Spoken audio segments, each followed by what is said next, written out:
We left off with the instruction given.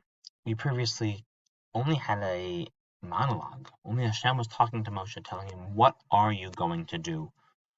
Tells him to bring the matot, the staffs, from each of the shvatim. He says that I'm going to show you who I'm going to choose.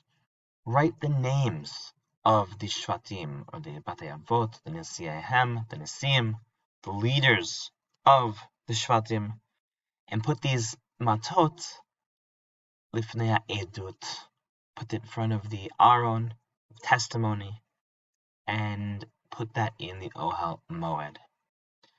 Hashem says, I'm going to show you what's going to happen. The mate of the person that I choose will sprout, yifrach. So that was the instruction. We are today going to look at what does Moshe do? What actually happens?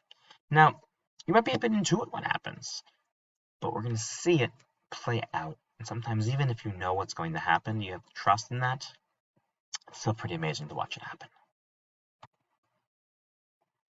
Telling them to write the names, put the matot there as a final end to the melinim, to the complaining against Moshe. Hashem says, Alechem, to protect for you guys. Moshe is kind of given a new step, new chapter in this instruction. Vadaber Moshe el bnei Yisrael. Moshe now turns, and Moshe starts speaking, as he's told to do. El bnei Yisrael, to the Jewish people. Vayitnu alive kol nesiahem, mateh lenasi echad, mateh lenasi echad, and have them place them. Right? Who's the subject here? Kol nesiahem. Again, it's one of those Hebrew words where it's backwards.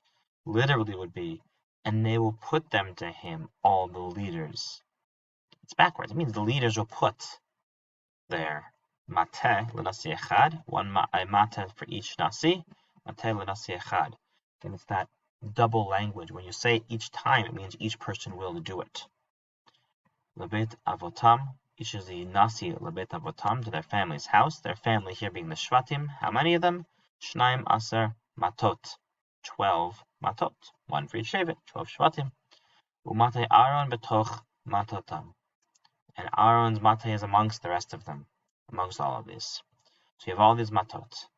They're going to now go into the Ohel Moed. Interestingly, Moshe doesn't tell them exactly where to put them. He just kind of reiterates the instruction, or actually communicates the instruction to Bnei Yisrael at this point, and they're going to follow through. Take a look at this pasuk. Try to again translate this. V'yitnu, it's from that word natan, and it has the Yonah letter. That nun at the beginning falls off, and matotam is the plural of mateh is matot.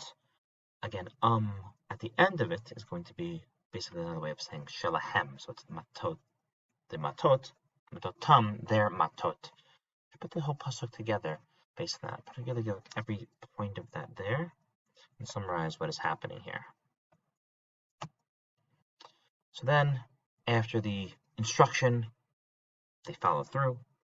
V'yanach Moshe et hamatot lifnei Hashem boel ha'edut. Moshe takes them, they listen, they bring them to the Ohel ha'edut. It's called right now. It's the Ohel Moed. We got that instruction earlier. We're calling it the Ohel ha'edut, the Ohel of Edut, the testimony. He puts them there. V'yanach, again from that word nach, niach, noach, to place something down. He places them all there. You can imagine, maybe they're on a rack, maybe they're on the floor, somehow they're placed, maybe on a table, placed there. The trepidation that Moshe's feeling, the anxiety he's feeling of what's going to be tomorrow. Hashem did not say whose mateh is going to yifrach. Now, Moshe can put two and two together, right? Based on the past, I know that Aaron's supposed to be chosen. We've seen the other tests. I don't know why we would need another one. Kind of just to finally say, like, once and for all, stop complaining. But Hashem does not say right now that it's going to be Aaron. And again, as he knows that, it could really invoke anxiety in this situation. And he's waiting to see what's going to happen tomorrow. I trust Hashem's going to help me. I know Hashem's going to help me. But that waiting period, Imagine something. Have you ever had a situation where you knew it was going to be okay? You knew it was going to work out, but that waiting period until you saw it was really hard. So Moshe puts them Ve'enach Moshe et matot lifnei Hashem bo'el moed edut. Puts them there. Tchleg pasuk. Vayhi Macharat, and it was the next day. We saw that word before. The next day. Machar, from the next day. Vayavo Moshe, and Moshe comes el ohel ha'edut. He comes into the Ohel Moed. He comes into the Ohel ha'edut. V'hine. Hine is like, behold. We don't use that word so much in English, but behold. What was it? Korach, Matei, Aaron, Levet, Levi. Korach, it flowered. It blossomed. The Mate Aharon, Levet, Levi. Aaron's Mate has flowers on it. It's brought to life. It comes alive. It's there showing once and for all that Aaron is the leader. Not just that. It's beyond that. V'yotze perach, a flower came out. V'yatzetz, and it blossomed. It opened up very quickly. Happens to be we'll see what kind of tree it is. But this type of tree is one of the earliest blossoming trees, right? It's kind of the one that comes up at Tu B'Shvat in Israel. But even that, very, very quickly, while it's happening here, it brings out a blossom, a flower, blossom, v'yigmol shkedim. It gives shkedim. Shkedim are almonds. A almond here is kind of that sign of freshness, of life, of coming to life. Aaron is no longer on the defensive. Now he's the one that is showing Bnei Yisrael, I'm giving you life. It's not about a plague. It's not about stopping a plague. It's not about punishment. It's not about Korach. It's about bringing everything to life, giving Bnei Yisrael life. That's what he's trying to do. The sign shows he's trying to bring everything to life. And sure enough, it was Aaron, Levet Levi. Levi will forever have a place as the servants in the Beit HaMikdash. The Aaron and Mishpachat Aaron will never have the place of the Kohanim, and it's right before their eyes, and he brings it out, and everyone can see plain and clear that this is the choice that Hashem has made. Take a shot at this pasuk here. Vayim macharat v'yavo Moshe el ohel ha'edut v'hine parach matei Aaron levet Levi v'yotze perach v'yatzitz v'yigmol shkedim. These are the words that can be found in your word bank when you need to translate these, when you want to work through these. I wanted to show you one other thing to show how important this is to Jewish culture, Jewish tradition. In the time of the Beit Sheni, the second Beit HaMikdash, there are a few periods of time where we were minting our own coins. The time of the Beit Rishon, the first Beit HaMikdash, there really weren't coins being used. It was really weights of gold, silver, copper, and the like. You'd buy things based on weight.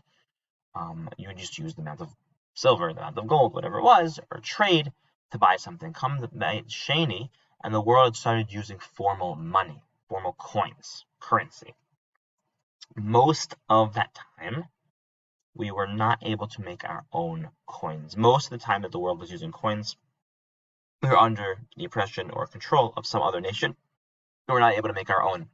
There were a few short periods of time where we did, and this is one of them. It's actually one of the coins of the Jewish revolt against the Romans, where we took Roman coins and we restruck them. We put our own images on them as a sign of rebellion.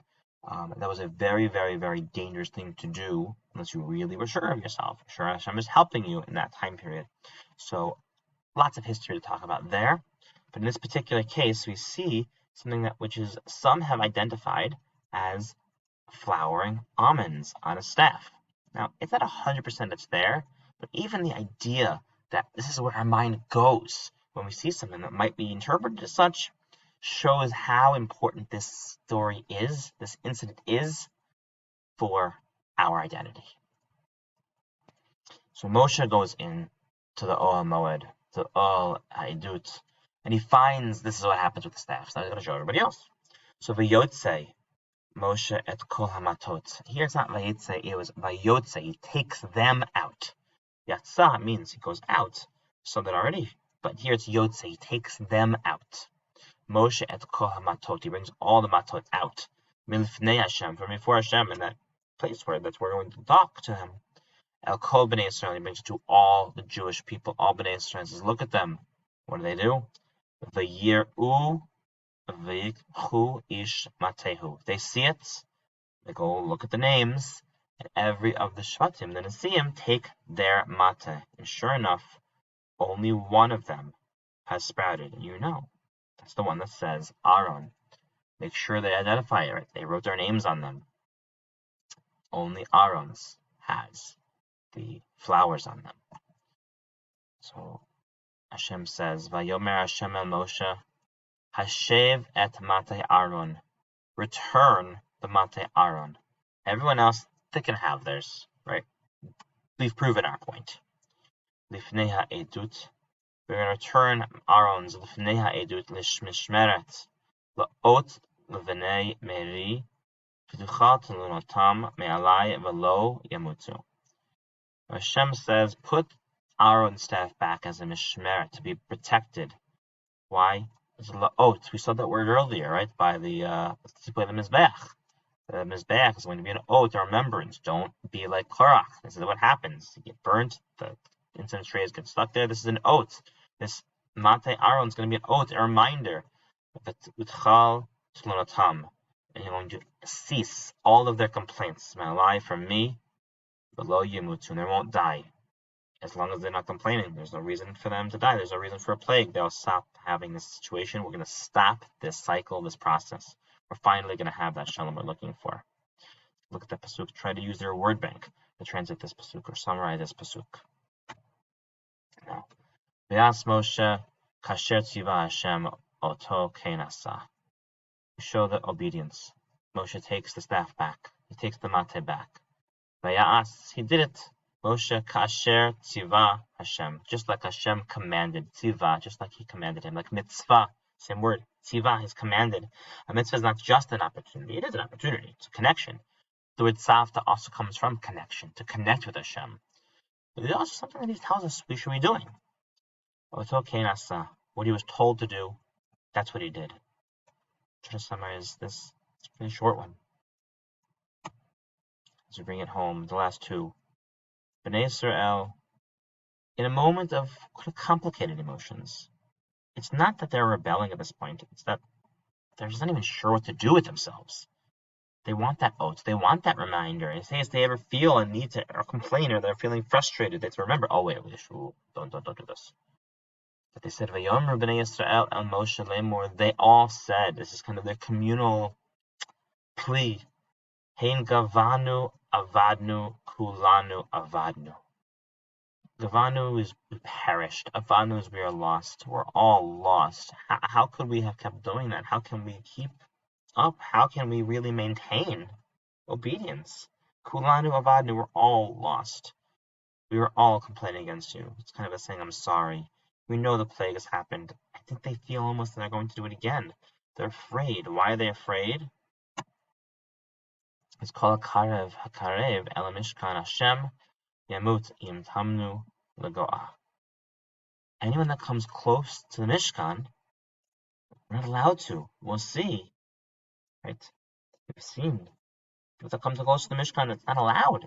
Things happen to them. Anyone that comes close, Yamut, they'll die. Ha'im Tamnu Ligvoa. How are we going to ever stop perishing? I've always seen this as they're kind of saying they're doing tshuva, they're sorry for what has happened, and they want to figure out how can we really maintain obedience? How can we maintain respect to Moshe? It doesn't really answer it. It's kind of how it ends. They are a little bit sad about all that put Moshe through. I think they realized their mistake, and they want to live with Moshe as a leader. The next parak is kind of dedicated to showing that Aaron is in fact the leader. Some of the specific halachot related to that. There's some of them, not all of them. We finally have the authority of Aaron as Kohen. and Moshe as the Melech, as the Nasi for all Jewish people.